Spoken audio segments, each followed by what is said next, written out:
We are back on the Sports Chatter at Chester County.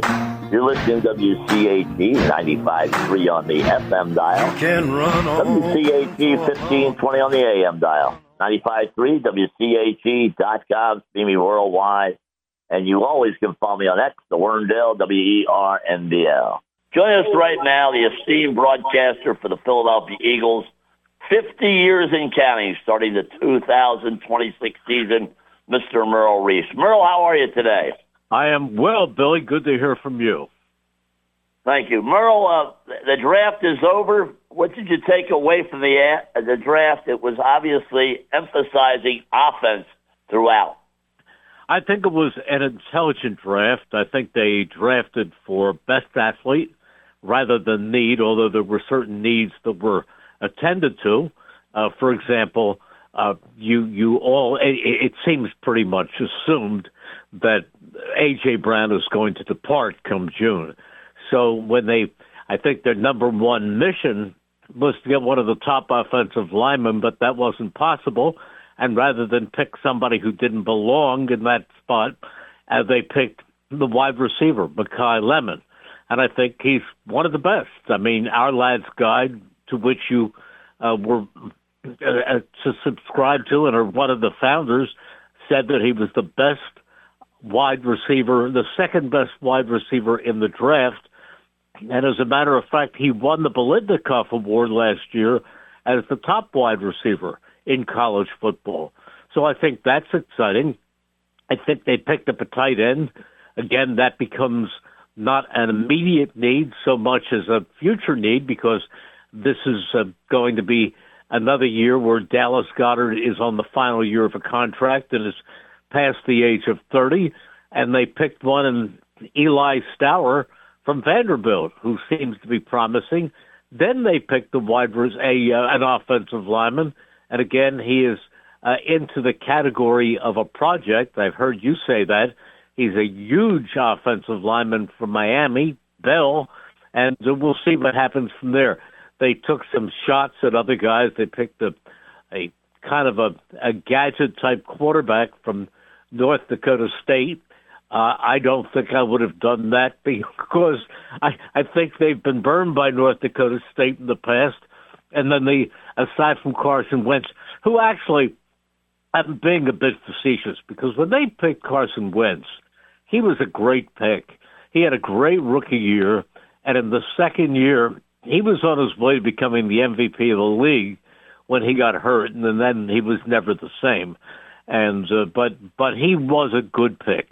But the other North Dakota State quarterback who went very high in the draft was Trey Lance, and he didn't do very well. But this is a big guy, and he's kind of a guy who can run, and he could probably play tight end or other positions. We'll see about him. Merle, let's look at the Eagles. This is going to be kind of a transition year with a new offensive coordinator, new offensive line coach, new tight ends coach. So this is going to be kind of a transition year. Not a rebuild, but a transition year. Would you agree with me on that? Yeah, but I think in a way, almost every year in football is a transition year because there are coaches going and coming and players coming and going. It's a little more so than it was a year ago, and certainly more so than it was 2 years ago, but it's still a pretty talented roster. They have the same head coach. They have the same defensive coordinator. They have a new offensive coordinator, of course, a new offensive line coach. So it is a transition in a way, and I don't expect that it's going to be smooth sailing from the beginning. There may be some bumps along the way. I don't see this team winning 8 of its first 10 games, but look, they could still become a good team heading to the playoffs if everything goes right. You want to be peaking for the playoffs, right? That's the most important time. Absolutely, but you've got to get there first. Right. When you look at the division, the Giants had 2 first-round picks. Washington picked very early, and Dallas had 2 first-round picks. The division's gotten a lot tougher, hasn't it? I think it has.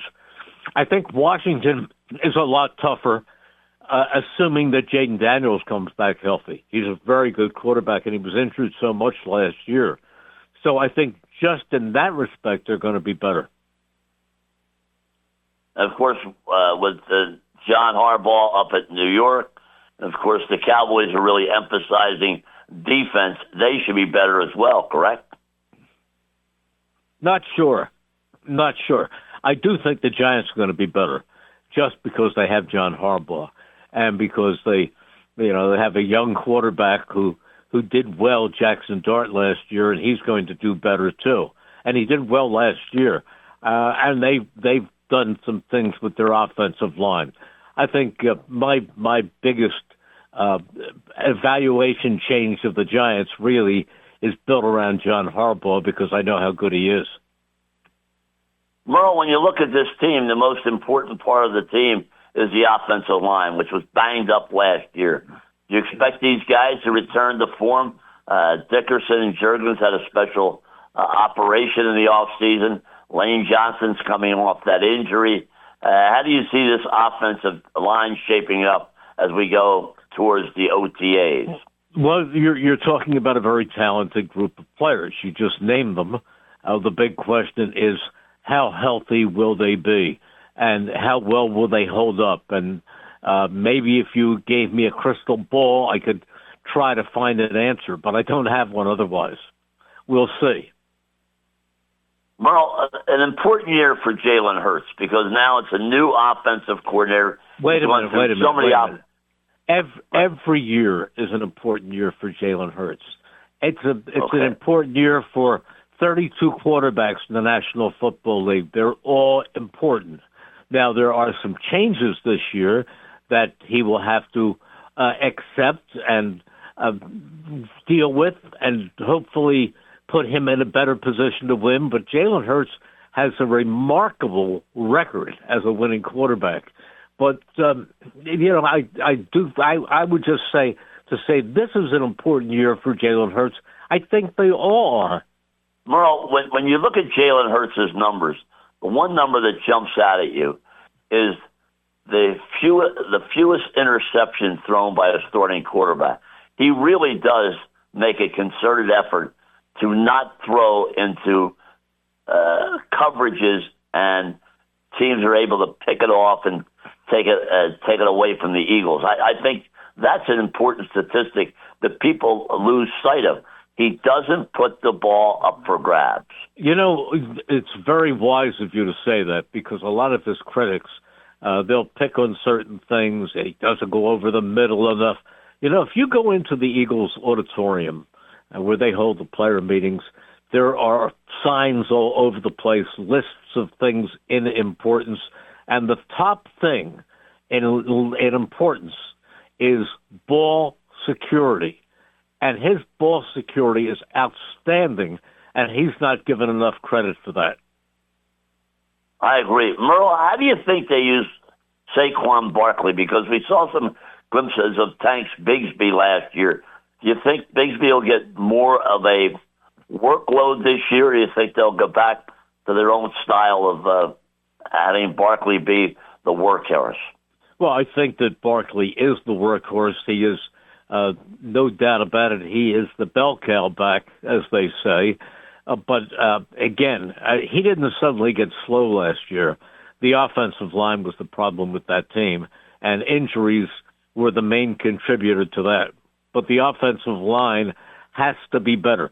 I mean, the biggest statistic I can give you is that 2 years ago when he rushed for over 2,000 yards, he was contacted an average of 3 yards downfield in every carry. That was the first time he was hit 3 yards downfield. Last year, most of the time he was hit right around the line of scrimmage, maybe a yard into the secondary. But there was a big, big difference. He did not run for daylight last year because there was no daylight. Most of the time there was a brick wall. The guy that intrigues me is Bigsby, as I mentioned. He gives you a real change of pace back, does he not? Yeah, he was good. He did a good job. But look, they've had that before too. They've always had another back who can do things. But look, Bigsby did a good job. I didn't know much about him when he came over, and they started using him as a kickoff returner, and he wasn't very good at that. But from scrimmage, he showed some spark. He was a good man. Well, when you look at the defense, I mean, they added an edge rusher in Jonathan Grenard from the Minnesota Vikings. They added a couple of guys in free agency. They still have Nolan Smith and Jalen Hunt. But the one area that I'm a little concerned with is the safety position. Are you as concerned as I am with the safety position? Because they lost a key guy in Reed Blankenship. Well, they did. But you know what? I'm not all that concerned because aside from the young guy who they brought in last year who did well, but before getting hurt, I think the fact that they have Marcus Epps on the roster, even though he's in his 30s, I think he's pretty solid. Now, I don't know that they have depth there, but Epps was pretty good, Billy. Oh, yeah. He played very well down the stretch for the Eagles. Now, last year, Jake Elliott struggled with his field goals, his kicking overall. Merle, were you surprised they did not bring in an undrafted kicker to compete with Jake Elliott in the OTAs and training camp? Well, that could happen. I mean, you can pick up kickers all along the line, and very often they'll bring in a free agent just to take some of the pressure off of Jake Elliott and not have him tired out during all the kicking drills. But look, kickers are often like baseball relief pitchers. They go hot and cold. We're just so used to Jake being hot for so many years. But I have confidence. He's still relatively young, and he's got his head on straight. He's a very, very talented kicker, and I think that he'll come up with another big season. Well, one guy that you're very high on is Britton Covey. Of course, he's listed as a wide receiver, but I think they have to find a place on the roster for him because he's such a weapon, especially on punt returns. You don't have to convince me. He's an outstanding return man, and I saw where Mekhi Lemon, the number 1 draft pick, is also a guy who can return. If Mekhi Lemon is a starter, and I would project, and I think they project that he will be, I wouldn't risk him on punt returns. If he's your starting wide receiver in the Y or an X, I would leave. I would not. I know that last year they tried Cooper DeJean as a punt returner for a while, and Vic Fangio was not happy because he's a key member of that starting defense. So I think it's a mistake to take a starter and put him in one of those positions. And you have somebody like Britton Covey, who is one of the best punt returners in the National Football League, not only because of his speed and his moves, but because of his judgment. He rarely makes a mistake.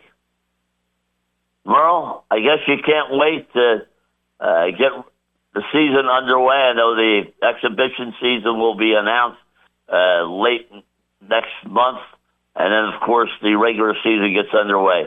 You can't wait for year number 50, can you? Yes, I can. Yes, I can. You're tossing away my entire summer. Listen, there's nobody who loves broadcasting Eagles football more than I do, or loves Eagles football more than I do. But like everybody else, you have to recharge the batteries, and there's something called GOLF. And for the next 6 weeks or so, I want to get my golf in, and then I'm all ready for your number 50 and 51 and so on down the line. So I love it. Nobody loves their job more than I do. In fact, it's not really a job. It's a labor of love. But listen, all work makes Johnny a dull boy. I need my golf. I'm a dull boy then. I can't wait till the season to start. Merle, I can't thank you enough. We'll catch you down the road. Thanks, Merrill Reese. Okay, Billy.